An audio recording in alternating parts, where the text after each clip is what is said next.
Hi guys, it's Thang. So in this showcase video, we're going to be looking at the monk's brand new set bonuses right here and its overall appearance. So right in front of you is what it looks like. As you can see right there, you got your old shoulders and your helm and your gloves, but you get a brand new chest piece and a new pants piece, which looks pretty much the same. And then you don't get the boots though, which kind of sucks. But I've transmogged the boots so that it pretty much matches the outfit. So if you are interested in that, this is the transmog that I use, threads, and it pretty much goes well with the look, in my opinion anyways. But we're not here for that, so let's go into the set bonuses that has been redesigned for Sunwuko.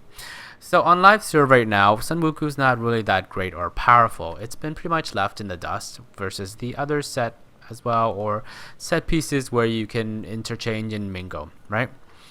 So on live server, the 2 set bonus, you whenever you use a certain skill, let's say Wave of Light or Cyclone Strike, it will spawn a decoy, and that decoy will taunt the nearest enemies, and then it will explode for the highest elemental damage for 1,000 weapon damage. And then once it explodes, it will, give you a buff for your certain skill of Wave of Light for 500%, which kind of not that great for progressing. So it has been pretty much been redesigned, and it's all focused on Sweeping Wind. So pretty much Sweeping Wind is your main player, I would say, and then the other skills would be your secondary player. Okay, so let's look at the set bonuses. Okay, so the first set bonus is your damage taken is reduced by 5% for each stack of Sweeping Wind you have. And as you know, you can only have 3 stacks of Sweeping Wind, right? Correct. Now, it's really interesting because they've redone a weapon called Vengeful Wind. On live server, it kind of sucks, but on PTR, it's really great for patch 2.4. It increases your Sweeping Wind by an extra 6 to 7 stack of Sweeping Wind. So let's equip this right now because I have the Kirashira Soul.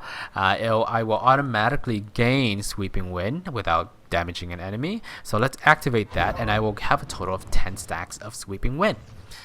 So you see that at the bottom it says 10 stacks right there, and it keeps refreshing as long as I don't hit an enemy, right? Alright, so 10 times 5 is 50, so that's 50% damage reduction from that 10 stacks. Now you pretty much can be guaranteed to have that 10 stacks all the time, especially if you are in a very high dense area mob, so no worries about that right there. And if you couple it with the Unity Ring and the new Cyclone Strike shoulder, you have a lot of damage reduction.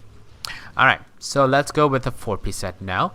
Every second your Sweeping Wind spawns a decoy next to the last enemy you hit that taunts nearby enemies, and then it will explode for 500% weapon damage for each stack of Sweeping Wind you have. So each stack means that you add on an extra 500% on top of that. So we have 10 stack total right now. Multiply that by 500 equals 5,000% weapon damage, which is really great. So let's go and have a look at that example. It's pretty much almost the same as before, but I just want to show it to you anyways. Alright, so I've zoomed in just so that you can see.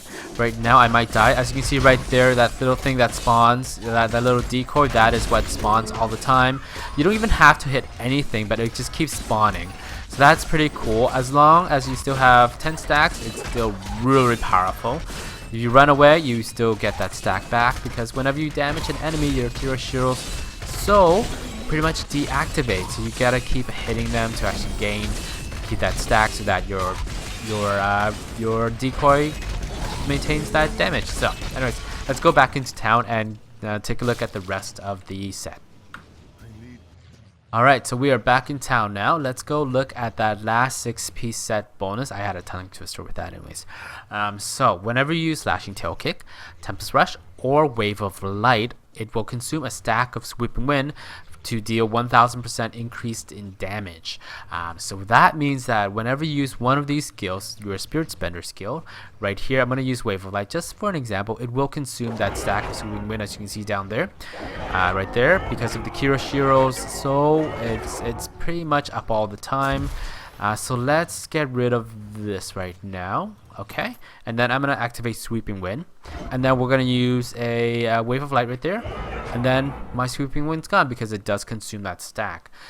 So at a boss, or when you're always by one mob, it's harder to maintain it, because how Sweeping Wind works is you have a chance to actually gain that stack by critical hitting. So it's not 100% chance, it's just a chance. It could be 50%, it could be like 10%, who knows.